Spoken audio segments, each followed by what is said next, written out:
Strong Enough merch is now available. Go to strongenoughpod.com and see all the things that you can get to show your strong enough pride, as well as remind people and yourself that you are strong enough and you are worth it. Welcome to the Strong Enough podcast, where we talk about the challenges and celebrate the triumphs of people just like you. I'm your host, Claudia. Today's guest is going to talk about how he was getting up for work every day feeling exhausted and irritable. Little did he know he was actually experiencing burnout. Now he's a life coach who helps other people get through their own burnout and either rekindle the relationship with their career or find a new one. Please help me welcome Rich Mitchell. Rich, how's it going today? I'm doing great, Claudia. How are you? Nice to see you. It's good to see you too. It feels like it's been forever since we laid eyes on one another and first met. And I'm really excited to have this conversation with you today. Yeah, me too. I think it was like a month ago, and we hit it off right there in the networking event, and it's been a lot of fun listening to you and preparing to be here tonight. So thank you. Well, thank you for saying that. And I like to be a tease here on the podcast occasionally, but I don't want to keep the audience waiting any longer because I know what you're an expert at and I know what you're going to talk about. So I would love it if you would share with them a little about yourself. Sure, absolutely. So, my name is Rich Mitchell. I'm a life coach, and I focus on helping people with burnout, going from burnout to fulfillment. People that feel they're burned out, or they started to think about the idea that they're burnt out. And my job is to really help them understand what's happening, but also help them get to the point where they're no longer burned out, but also where they're re-fulfilled and re-engaged in their life and they have the ability to continue working and continue with their family in a much more invigorating way through into their future. So that's what I do as a profession. That my life coaching profession. As a person, I've been a professional for 30 years now. I spent about 20 years in education. I moved into the life coaching space a few months ago full time. I've been doing it for a couple of years now, but full time. And I'm a single dad. I have 3 kids. My daughter's 13, and my boys are 8 and 6.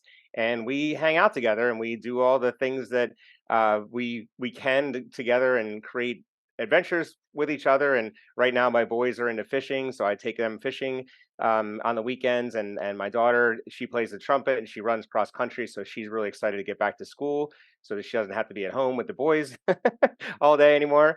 And yeah, we're having a great time. So it's great to be here, and I'm excited to talk. So, before we get into the main topic here, how are we feeling about a teen daughter at home right now? It's great. I mean, she's an old soul, so she's kind of like, in some ways she's like 28, and in some ways she's a very mature kid, that she does the teenage thing of hanging out in her room and texting her friends, and but ultimately she's fantastic. She does all the things that you would hope that a daughter would do. She's a really good student. She plays a trumpet, like I said, runs cross country, which kind of came out of nowhere. As far as for me, for her athletic element, I ran. I love to run, but not competitively. So that was a surprise, which is great. That she's figuring it out on her own, and she's really enjoying the things that she wants to enjoy. I love that. Yeah. So let's talk a little bit about life coaching and burnout. What led you to really want to focus on burnout and help other people either avoid it or get through it and become productive again and happy again? Sure, absolutely. So yeah, I mean, as I've reflected on this past 6 months and a year, and really since COVID, honestly, what I've really figured out that my story is one of burnout. I had never heard that term. 6 months ago, I had never really heard that term. It's still a new term for most people, I think. And even if it's not, it's not something that people would think was as a major problem. Like, people say they're burned out, just like they say they're tired. And so when I look back on it, I started realizing that I kind of led myself to this over my entire professional career, but over the last 3 years or so, I really started seeing when I reflect on. I didn't know this at the time, but as I reflect on it, realizing that I wasn't interested anymore in my profession. My career became a job. It's supposed to go the other way around. I had a career that I loved and did everything, and threw everything at it, everything I possibly could at it, and it just, I wasn't interested. I lost my way, and in any profession that's difficult, but in teaching and education as well, especially when you don't feel that you're doing any good to anyone going to work, it's very difficult to continue to go to work. And so that was a big sign. Again, these are all signs that I figured out from the reflection, not as I was going. As I was going, I was like, okay, I'm going to get ready. I'm going to try to love it. I'm going to go in and do as best I can and do my job. And by 8 o'clock, that would be kind of not the attitude anymore. And I fell into this rut, and I wasn't able to get out until I then got out of education. How would you say that this feeling impacted your personal life? So not just professionally, where by 8 a.m. we already don't want to go to work. Right. How is it impacting the rest of your life? I mean, I think it was a perfect storm. So I got divorced in 2020. COVID was a lot for everybody, and it was a lot for me. I got divorced. My dad passed away. There's just different things that happened over the course of that 3 years that really, like I said, is a perfect storm. So even if I had been really excited about my career still, I still had the difficulty of the divorce and of taking care of the kids and of not seeing my kids all the time, even though, there's a lot to be said for, I being a workaholic and avoiding the kids at some points, because I couldn't handle all of it. And so yeah, I mean, it's all my personal life. On one hand, you could say it went to pot, in a sense, but I think it got 100 times better because I was listening and because I was following my heart and following the direction that I was given, in terms of just like, okay, well, you're not going to do another 10 years of this, so let's just cut it loose and see what happens with life coaching. And that's been, a really good thing for me. But it all came back to that perfect storm of the relationship and of the professional, and it was a lot. And it all shined on the burnout, really. Do you feel like when you started life coaching that you were also healing yourself from the burnout? And so as you became healed, you were then able to really focus on that and see that as a place that you could really impact other people's lives. Yeah, that's exactly what happened. So I started doing my mindset work I think 4 or 5 years ago, and it was something that came along. I was doing some work online, and people started talking about, it wasn't positive thinking, but it was just thinking differently. And I had always struggled with positive thinking because I treated it like a party trick, like it was a tip, like think positive and like everything's going to work out, and that's not how it works. But I didn't know that, so once I figured that out, I started that, and I I credit all that to coaching and being coachable. And so as I continued listening and getting coached, then when I got divorced and I started, I needed, I mean, at that point, I needed so much help, but I didn't, I had no one to turn to because it was COVID. And interestingly, my father was a domestic relations attorney for 50 years. So he things would have been way different, but he was 3 weeks away from dying of brain cancer. And so he never even knew what happened to me, in terms of the divorce. Mhm. So, but that coaching, I was able to I got some advice, but I started realizing that I could help other single dads because I knew enough to be dangerous with it. And I was trying to help people with that. And then I got into other things, and it all kind of came back to, as a teacher, as an officer in the army, as a bike tour director, like all that stuff was coaching. So ultimately, I've been doing that for 30 years, and this then became okay, well, I got all this help. I still get all this help. I have coaches. I have a business coach. I have, I have mindset coaches. I have mentors and friends that I work with. And so I'm a product of the product, but that helps me to help other people as best I can, and effectively. This is something I've done professionally, I believe, for 30 years, and now I'm just doing it in a much different way, like a much more condensed way that I feel is most effective and suits what I can do right now in my life.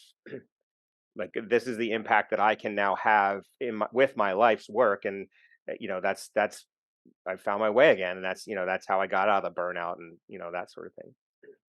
I love that you mentioned having coaches and mentors and people that are helping you with your journey, Mhm, because I feel like so many people want to look at it as a fairy tale.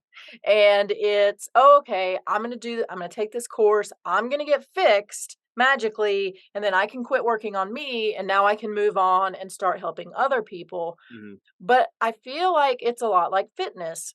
If you work really hard and get to that point where you wanna be, if you just stop, then you're likely going to regress back to where you were before. mhm. So will you talk a little bit about the importance in your success and in your wellness of your coaches and how you impart that on the people that you work with? Sure, absolutely. I mean, I think one of the most important things for me is that I do express that I come by this through coaching. This is not something that I just did on a whim, and so eh, helping a client understand that, like, no, this is what I've been through. Like, I'm not coaching on something I haven't been through. Like, they're part of me. I have a lot of friends who are empty nesters, and they're coming to the point where their kids are graduating from high school, and they're kind of like, what do I do now? And while I understand that, and I completely see what would be difficult, and I know I can help them through that, I wouldn't want to make that my niche, because I have not done that yet. Maybe when my kids go to college, maybe that might be a time, but I coach in what I know, and I coach through the coaching that I've gotten. But I also believe that I'm a really good coach because, like, I've been through it, like, the I'm my I've talked to people about, like, I talked to my mom, and she was like, "Well, you're having a really hard time." And I'm like, "Yeah, but that's what makes me a good coach." Like, I wouldn't want to be coached by someone that, like, everything went well, because I wouldn't be able to relate to them necessarily. So that also is something that helps me, because when I look back at the stuff that I've been through and how I've made it, I that again, it goes back to my ability to help other people with my story. It's not that I'm like the greatest coach because I've been through all this stuff. It's that I have been through all this stuff, and so have you. And here's how we can do it together. Like, this is what I did. This is what I see you being capable of. I believe in you more than you believe in yourself right now, and let's go. I love the vulnerability because I do think a lot of people put on that facade. They want to look perfect because they feel like, well, nobody's going to want to come learn from me or listen to me if I don't have all my shit together. Hmm. But I love how you approach it, that, you're real and raw and honest and saying, no, I get where you're at because I was there. So I can help you get to this side. How meaningful is that for you to be able to do that? Yeah, I mean, that's everything. That's why I'm focusing on the burnout. Prior to the burnout, I was really focusing on self-confidence because I had come from a place of very little self-confidence, and I knew I could help people with that, having helped, students with that, and people in life, because I had gone through moments and eras of my life where I had zero self-confidence. So I knew how to gain it, and how to use it. So, but when it came to, like, self confidence is absolutely important, but I feel like I can have a much more meaningful impact on people with burnout, because here's the thing: when I look at my career and I am in education, when I look at my career in education and realize that I was a good educator. Like I was a solid educator. And I there's part of me that thinks like because I didn't understand it, because I didn't have help with the burnout, I didn't even know to ask. That like a lot of people lost out on me being around as an educator. And I say that humbly, but there's a point where I have to think like, man, if I had been able to solve that problem and find my way again, I might have been able to help on a grander scale than ultimately I wasn't. I don't regret it. I'm very glad that I'm helping people in the way that I am, and I feel now that this is the important work that I was called to do. But I hope that makes sense. Like, at a certain point, it's like if I could help that, and I feel that professionals, you know, people who are burnt out don't necessarily have to quit their jobs.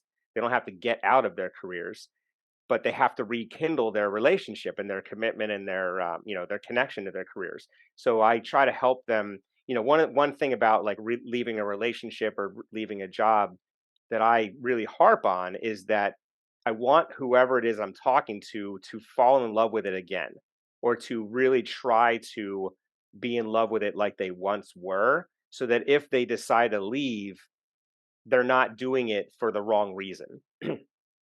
Like you can say you hate your job and hate your job and then quit, and then suddenly it's like, well, now I don't have the job and I hate my life, and it turned out that it was my life that I hated, and now I don't have the refuge of going to the job. And that's another part of this that you have to. It's all finesse, as with anything. Something that I found interesting that you just said was that when somebody is experiencing burnout, they don't always have to leave that position or that career and go into something entirely different. I think a lot of us often think that way. When people are feeling that stress or that burnout, they think they just have to walk away, find a different path. So, what helped you to learn that that wasn't necessarily the case and that people could potentially rekindle that romance with their career and get past the burnout? Sure. So yeah, so I had started this 2 or 3 years prior, and I'm very fortunate to have done that, because if I had decided to leave in the way that I did without some sort of structure, I would have just jumped back into another job.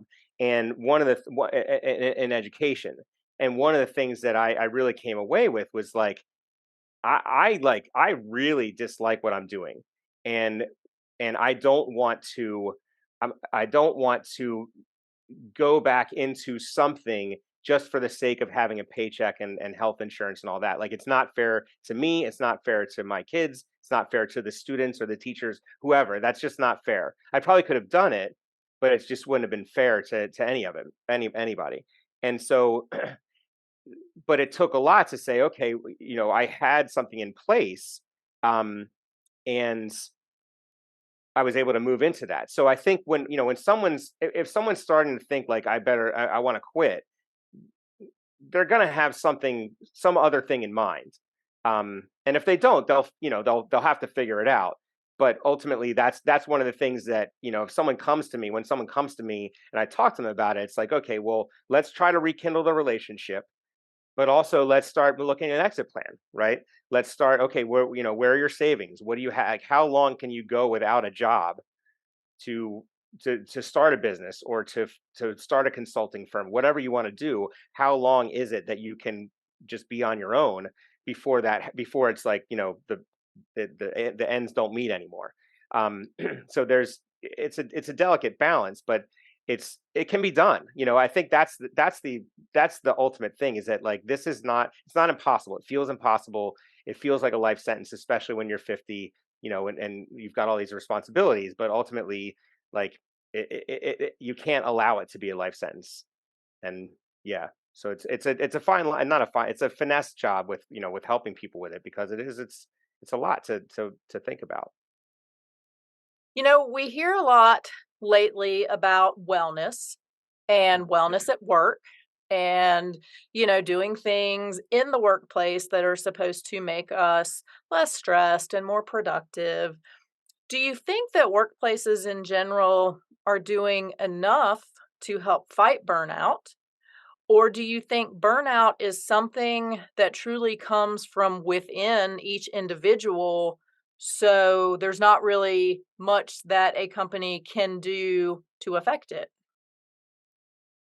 Uh, I think that's like that's the ultimate question, right? The So what I'll say is I absolutely don't think that we're doing enough to prevent it. But it's an angle, there's a way that we have to look at it so that we can coddle the people that need to be coddled, right? So when you say like, and I've thought about this, like I've thought about going into human resources departments and saying, I want to talk to your people about burnout if they're feeling that like they're burnt out. I want to talk to them to make sure that they can recover, and but I have to do it in such a way that it helps the bottom line, right? It helps to say, okay, well, you're going to lose these people, and then you're going to have to train all these other people. But then when you look at like the easy things that you can do to prevent burnout or to realize that you're burnt out, it sometimes it comes down to, until you get into the weeds of it. When you're do if I was to do like a 2 hour workshop with a human resources, or like a team of administrators in a corporation, it really looks like, you just cut through it. Like, yeah, you're exhausted. You work for a Fortune 500 company, right? Like, you're gonna be exhausted. You miss time with your family because you like that's why you get paid as much as you do. So it's really hard to think about, like, someone saying I'm burned out, and like, well, what are your symptoms? And well, I'm really tired. I'm irritable. Well, join the club. Like, that's how it goes. So there's that prevention aspect of it, and that's where I go back to, like, we're going to lose a lot of good people that are doing a lot of good work if we don't help them identify it.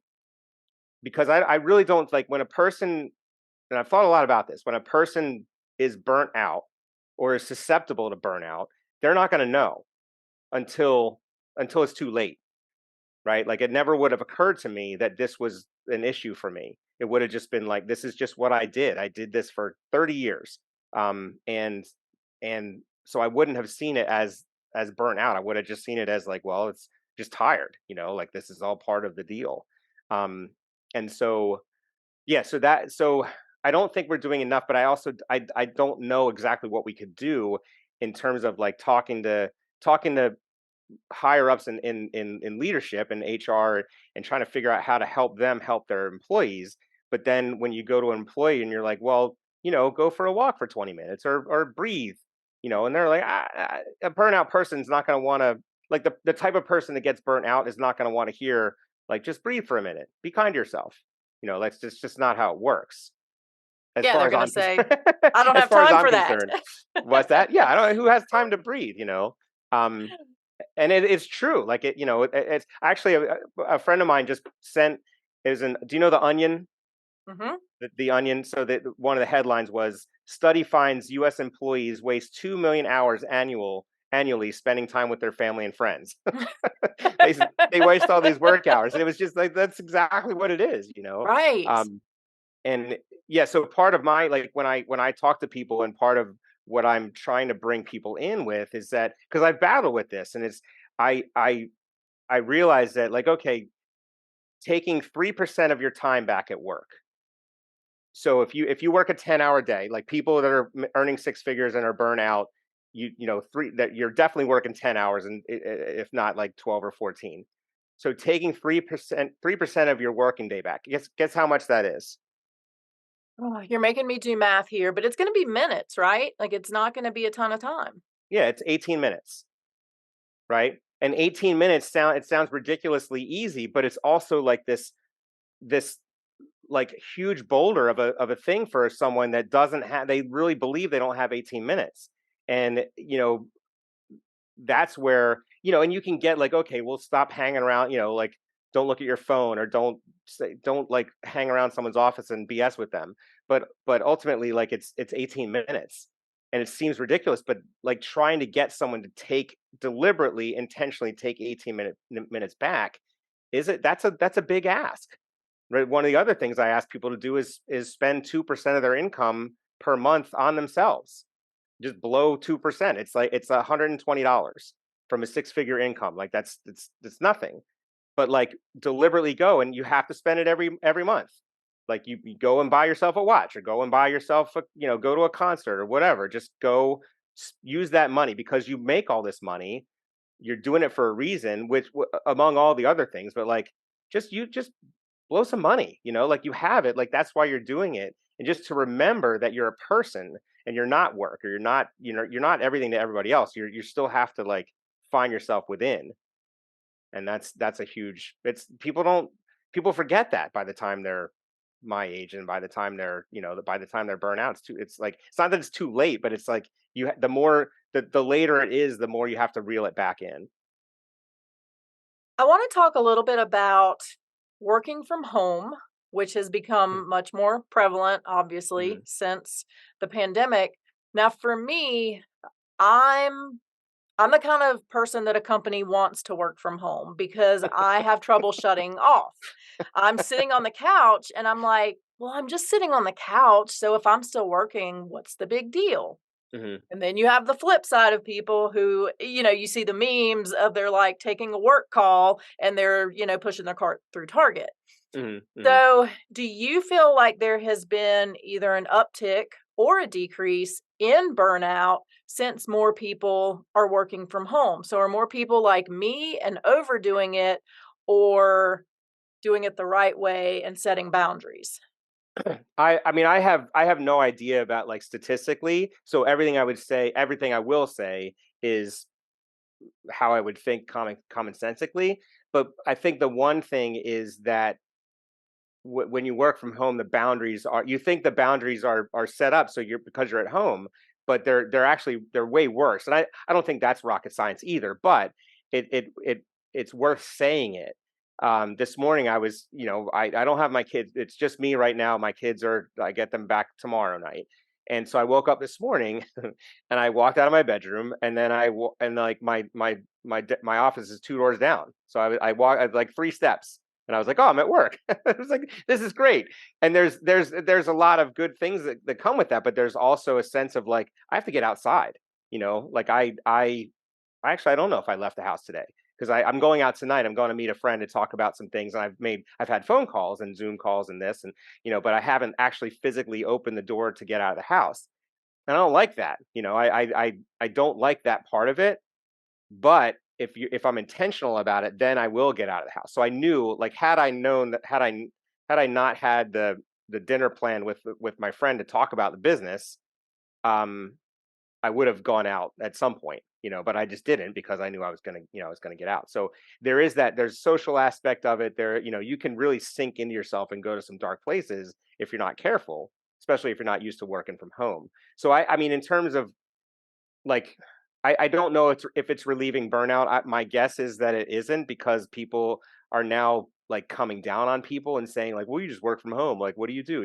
You work in pajamas all day." And um, and that's, so I would imagine that there's that, like the fight against. I mean, even just like what I just said, I had to explain this dinner that I'm going to as something I'm doing for work. I can't just go out to dinner and like be with a friend. I have to like justify it with work. And that's just that's where we are, right? That's part of the burnout structure of my life, of anyone's life, really. Do you think that technological tools help? And what I mean is, so everybody knows I'm an Apple person all the way, Mhm, which I used to not be. I used to hate Apple. I am a converted individual. So I won't mention this brand, but there is another software that actually has you do a virtual commute. So mhm, you can set up the time if you do work from home. And let's say it's 15 minutes before your workday ends, and it will say, "Hey, Claudia, it's time for your virtual commute." And mhm. I always just, it sounds great, but I just click it and it disappears. But are tools like that helpful if we would allow them to be, in your opinion? Yeah, I mean, I think the work is there to do. I've never heard of that, but it sounds awesome. If as so long as you obey it, or like, so long as you do it. Um, but yeah, I mean, the I think people are figuring out that that's not just a gimmick. It sounds gimmicky, but it's also like a very real thing. because that was like I was at my uh, I struggled the most when I could most of my teaching career, I lived 5 minutes from work. So there was no like leave 900 kids behind and get to 3 and their mom, and that was like there was just no buffer there. Um and so I think that creating that buffer that intentionally is good. I think that certainly could help. I haven't looked into tools like that, or I haven't thought that deeply into what's happening outside of this whole phenomenon. You said earlier that people who are experiencing burnout generally are the last to know. I'm paraphrasing what you said. Mm-hmm, But you said generally the people that are really in it don't realize they're in it. hmm So, what are some things that either they can look for or loved ones and friends can look for as signs and symptoms to be able to kind of raise that flag earlier rather than later so they can start working on it and put themselves in a better position hmm sooner? hmm I think there's certainly the fatigue and the exhaustion, the irritability, and the like drinking more, smoking more, with the vices that we get into. I So yes, there's that, but I think also, and I think more importantly, because that can be signs of anything. And like I said, people get exhausted.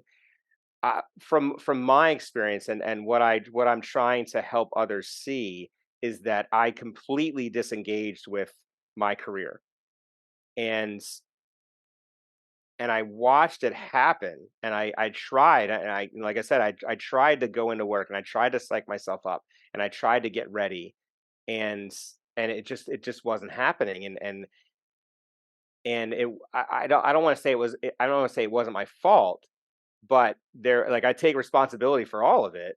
But had I mean, I tried. I tried really hard to bring that back. So my point is, I guess, is if you loved something and then you start realizing that it's like you are disengaged with it and you're not interested in not being disengaged with it, that's a huge sign. One of the things I ask people to do is to ask for something new. Like I could have gone to my boss and said, "Listen, like I'm not all that interested right now, but like I think I would be really good at this. Can I take this on?" And it sounds counterintuitive asking for a new project when you're on the verge of burnout, but there's that sense of purpose. I think a lot of burnout and a lot of the way that things happen and end up come from a lack of that purpose that you went into that work to do. And so I think that's number one is a sign that I think is really it's a very important thing to watch out for and to listen to. Um, and then the other one I think is just the I guess the sort of that negativity of your like hopelessness in it. Like so, even if no matter how much you try or no matter how much you do, it's still not going to help anything. And you look around, and you're like, golly, I can't even. There's nothing I can do. When you start saying there's nothing I can do, then that's you're pitching yourself out, and that you're tucking yourself out of the game, and and sometimes you need to do that. But like when you start thinking negatively like that, when you start um being bored and not being able to re-engage, like there's points where I'm like, I'm at work and I'm looking at my phone and hoping no one knocks on my door, and you know, but when you do that too often, or when you're doing that to the point where you're like, I really should get back to work, but like this looks pretty funny, that's where that's kind of the flip of the switch there. So So you're saying we should set a timer on looking at the dog memes on Instagram. right, yeah, or not look at them at all. Put your phone on airplane mode, but and leave it there. And I found it's fascinating to me that I've fallen this deep into the well of the phone, and how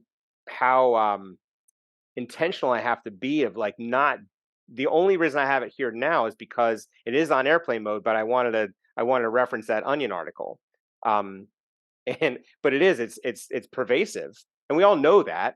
but we have a hard time fighting it, even though we know it.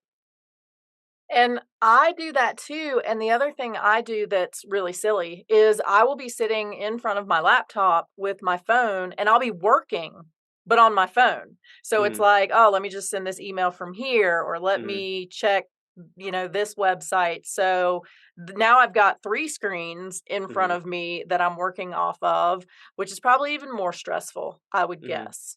mhm. Yeah, and that's, I mean, I think email has been, there's a Pavlov's dog element to it. And that actually came to me, like, when I was in the army, in 1990, this was in 1998, I think, that we had just gotten email, and it was like, R. Mitchell at like 18 different things at the end, because it was a military address. And I remember I was in my office, and my platoon sergeant was there, and the second in command came down, and he was like hollering at me. He's like, "The colonel just emailed you," and I was like, okay, like, why don't you just call me? And so, but it was like I had to have that bell on. And so then I was like, well, I wasn't going to miss an email again, because I didn't want to get chewed out. So I went racing up to the colonel, and whatever he needed me to do, I did. But then I came back, and I looked at my platoon sergeant. I was like, I got to figure out how to put this bell on, because he told me you got to put the bell on. So he he showed me how to do the bell, and like, almost 30 years later, I'm still like, what? There's an email. I have to look at it. But it is like, that's a sense of, you have to be able to do that, and or you have to have that, and there are no boundaries. And we try to do that. I mean, there's businesses, and I know where I was working, they had, you weren't allowed to email after 10, but on like Friday afternoon during the summer. So it wasn't like all year. It was like, Friday at 10 in the summertime, you don't, no one emails. And then you get back on it at, 8 o'clock on Monday morning. So, but that's in the summertime, when most people are like, there's nothing really going on all that much anyway in the school system. What is your thought on work email or apps, Teams and those kind of things on personal devices? Like, do you feel like that just exacerbates the problem because this thing that I'm holding in my hand now at 8 p.m., enjoying time with my family, and I Hmm. get that ding, Right. so I feel like I Right. got to go look at it. So, what are your Yeah. thoughts on that? Yeah. I mean, I think it's a necessary evil. I don't know if we can go back. There's so many things that I don't think we can go backwards on. That said, I did not have my email on my phone, which was another telltale sign of, like, I'm disengaging. So it wasn't, I was disengaging because I wanted to pay attention to my family, and that was another way. I also didn't like, whenever I saw certain names come over my email, I would get tweaked, and I Mhm. didn't want to deal with that. So because if it's there, it's there. So if, on the weekend, if I saw someone's name come through, it could ruin my weekend. So I took it off. I took the calendar off. I took the email off, and it didn't go over very well. I wasn't public about it, but I was less responsive to email. And yeah, I think people certainly, they had an inkling, that I was less engaged than I maybe should have been. But I also, like, I'm uninterested. That's, again, like, I'm uninterested in working on the weekends when I've got my kids, or when I don't have my kids. You know, like, I don't. I didn't. I'm done working on the weekends. you know. I feel like we need to get back to that point. There are positions that are essential at all times and you have to be on call and that's different, but yeah, I think just as a society, let's make this happen that we take Mm, back our evenings and weekends or whatever time of day it is that you're not technically on the clock. right. Would that help our Right. burnout? Yeah, for sure. I think so. Um, I mean, yeah, I can't imagine it wouldn't. But I don't know if it's possible. Like, I think it's too far gone. It's like AI. Um, we're not reeling that we're not putting that toothpaste back in back in the tube, which is fine. Like, that's where the world led us, and it is interesting as an English teacher. Um, I don't know what I would do if I was still teaching English, because I struggle with plagiarism, and there's a whole. I mean, when you're writing and reading, and it's like there's this whole. obligation to like not plagiarize, but now it's like you almost can't not plagiarize. So it's that I'm glad I'm not involved in that world anymore. It was hard enough when I was doing it without the Right? AI. All right, let's leave that world behind. Before I let you go, we're going to go into a whole different world and we're going to talk a little bit about tattoos. Hmm. As you know, I love tattoos. Hmm. Um, I have a bunch of tattoos that we can actually see today because it's still really hot out. Now, I know that you have at least one tattoo that I Hmm. hear might have a pretty good story attached to it. So I would love to hear your tattoo story. Sure. So, and I've been thinking about this since we met. But yes, I have one tattoo. I got it when I was in the army, and it's a guitar that has a black rose on the bottom and like red roses and a vine going up. And there was some symbolism about music makes the world better, and that I think there's six roses for my friend who was the number six in the soccer, and he has my initials tattooed on his ankle, whatever. Um, so that was like, so I remember designing it on a plane. I don't know when, but then I was living in Oklahoma at Fort Sill. I was stationed at Fort Sill, and there was a guy there that had the first weekend we were there. He bought a motorcycle. It's a big giant guy. He was a football player, bodybuilder, and he went and bought a motorcycle. And it was like August of in 1995 in Oklahoma. So he bought this motorcycle and it never moved because the wind and the weather, you couldn't ride a motorcycle, or at least he couldn't. So he would come and be like, "Hey, you want to go to Dallas this weekend?" I'd be like, "Yeah, yeah." And then he'd say, "Can you drive?" Okay, yes. So anyways, we went to Dallas, and there's this big guy, and we were both wanting to get tattoos. So we went to Dallas, and I don't know how we came upon this tattoo shop. We didn't do any research, but he wanted to get there was a cartoon on MTV called The Tick, if you remember Mhm. that. And there's so he went first, and he sat down, and the guy, like, all I remember is that he looked like he was going to cry because of, not because of the pain, but because of the size of this tattoo, and it's like he didn't realize what he had actually asked for. So he finished up, and then I got, and as we're talking, the guy's telling me that he learned a tattoo on pigs, and that his parents were Harley Davidson people, and they just like they'd have these parties, and he would tattoo these pigs, and that's how they learned. But as I'm talking to him, and I didn't realize this, but at my foot, the tattoos on my ankles, so my foot is like this, so the muscles are going like this. Well, when I stand up, the muscles retract or whatever, and so now the neck of the guitar is crooked, so you can't really even tell what it is.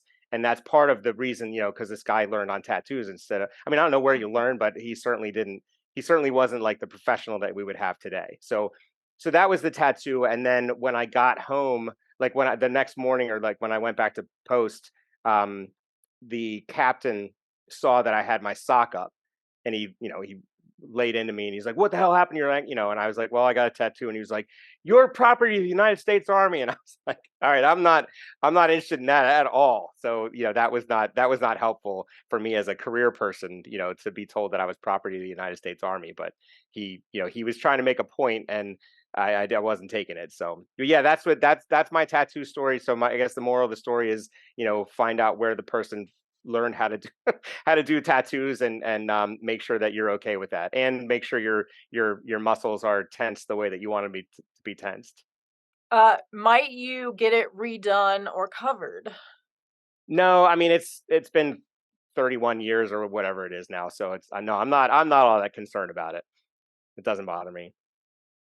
I was so excited too as you were saying guitar and all this. So I hope at some point that you will send me a picture of this tattoo because I am dying to see it. Okay. Rich, where can people find you? So if they want to talk to you about burnout, if they Mhm. want to talk to you about coaching, if they also want to see this crooked guitar tattoo, where can they find you? Sure. So my website is burnouttofulfillment.com. And what I'm offering, I have a free PDF that it's a checklist of five signs that you're burning out. I've talked about them a lot in our conversation tonight. And then it has five ways that you can recover from those, or start solving those problems. So again, if you're finding yourself bored at work and you just don't find any purpose, like go ask something new. And the most important one is ask for help, right? Like that's a huge, there's all kinds of like toxic masculinity in that, and being willing to ask for help, and not like showing your cards when you're asking for help in terms of the corporation or whatever. It's that's a very real fear. um and it's a justified fear. So at any rate, so like that's the most important thing. And I'm kind of going on a tangent here, but make sure that regardless, there's help available. I can help, but asking for help in some capacity is really going to be what you need to do. Because you can't, like, I really don't think you can do this alone because of the way it is, and the way we structure ourselves and the way we work. So yeah, so that's that. The PDF is a checklist. You go to burnout2fulfillment.com, get that PDF. And then I also, in that, you can sign up. You would sign up for a launch call. And what that is it's a discovery call where we set up and figure out, okay, what's happening. It's a quick 30-minute call. What's happening? What do you need right now to get you on the road to recovery, and figure out what the next steps are. But that launch call is key, because we look at the symptoms, like the specific thing, like the specific inspiration behind you coming to this website in the first place. That's what we need to talk about, because you wouldn't be here, you wouldn't be on the website if you weren't, needing the help. So it's burnout2fulfillment.com. Yeah, that gets you to it's like the open door to my entire world. But that's where you land. And that's where I can help people the most. When I know they're coming in, I can help them with whatever they need. Awesome. Well, Rich, I appreciate your time today. I think you have given so much amazing information that is really going to be helpful to people who maybe are on that verge of burnout, not really sure what to do, feeling those kind of beginning stages, and now they have somewhere to turn. So thank you so much for that. I appreciate Absolutely. you. Yeah, thanks for having me, and thanks for let me talk about it. It's so important. Absolutely. If you enjoyed today's episode, don't forget to subscribe and follow us on social media so you'll never miss what's going on. Remember, until next week, you are strong enough, you are worth it. Thank you for listening to the Strong Enough podcast. You can find us on your favorite podcast platform by searching Strong Enough. And on YouTube, we're on the Spear Talk channel. Don't forget to follow us on Instagram and Facebook at Strong Enough Pod. If you have suggestions for an upcoming episode or a future guest, please reach out at strongenoughpod@gmail.com. Remember, you are worth it.